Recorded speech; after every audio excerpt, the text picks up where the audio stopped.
Velikim vatrometom i kulturno-umjetničkim programom u Olimpijskom parku na Palama svečano je otvorena manifestacija Snježna čarolija, prvo paljansko klizalište u organizaciji opštine Pale i turističke organizacije opštine Pale.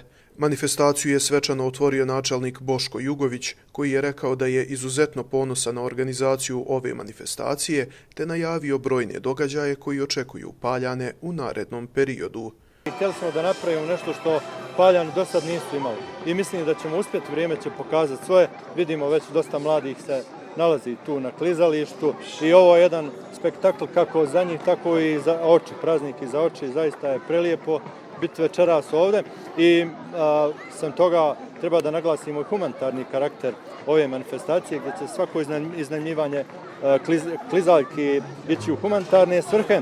Sem toga hoćemo da kažemo da ovo neće biti jedina manifestacija u ovom narednom periodu. Očekujemo trku Djeda Mrazeva, poslije toga oko Božića imat ćemo još niz manifestacija i zahvaljujući tehničkom organizatoru, turističkoj organizaciji opštine Pale kao generalnom sponzoru i pokrovitelju, uspjeli smo da ovo napravimo. Sve ostalo će biti,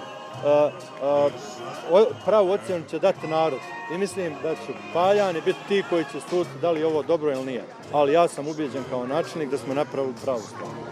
Direktor Paljanske turističke organizacije Dragan Jakić izrazio je veliko zadovoljstvo odzivom građana na manifestaciju te dodao da je ovo samo jedna od aktivnosti koje turistička organizacija opštine Pale planira da organizuje u narednom periodu.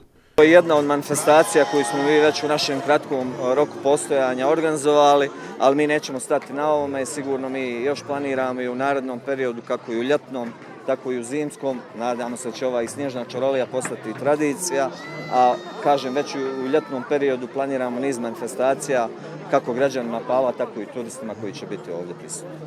Naši mladi sugrađani, ali i oni nešto stariji, uživali su u klizanju i paljanskoj snježnoj čaroliji. Ovo je jedan veliki poduhvat, da kažem, za opštinu Pale, na čelu sa novoosnovanom turističkom organizacijom opštine Pale, koja je pokazala se kao odlično rješenje prilikom osnivanja. Pa kao građana Pala ponosan sam na svoj grad i na svoje građane i na sve one koji su učestvovali u ovome i doprinijeli realizaciju ovog projekta. Ovo je nešto stvarno dobro kako za nas, tako i za sve turiste i za naše mališane, a boga mi za starije. Dobro i za ove male privrednike koji će tu, preduzetnike, šta već što će prodavati svoje proizvode ili šta već, nisam još dovoljno upućen, tek sam stigao.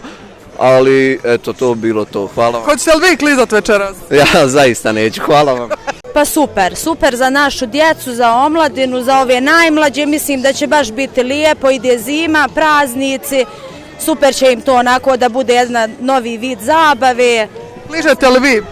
Pa nisam nikad, možda da ove godine, evo imamo priliku svi pa ćemo vidjeti. Ja mislim da ovo je jako lijepo organizovano, da ima neku novogodišnju i neki novogodišnji božićni duh i lijepo radimo sa prijateljima, nekako da se zabavimo, ali i da padnem uvijek se ustane pa nije problem. Meni se ovo sviđa super, lijepo mi je da se svi ovdje sastanemo i prijatelji i svi i prvi put kližem i na Palama i obično. Prvi put se večera stala na klizaljku? Da, ali sam vozila rolere, ovo je meni slično kod to. Je li ti ovo prvi put da kližeš? Ne, kližala sam još u Sarajevu. Kako se sviđa ovo klizalište odnosno Sarajevo? Pa lijepo je, može se klizati. Da se drži ravnoteža, to je jedino. A kako ti sad na tome kočiš? Pa samo kad sastavimo noge tada kočimo. Pored klizališta nalazi se i nekoliko kućica koje zainteresovanima nude uživanje u gastro ponudi ovih krajeva, tople napitke kao i suvenire.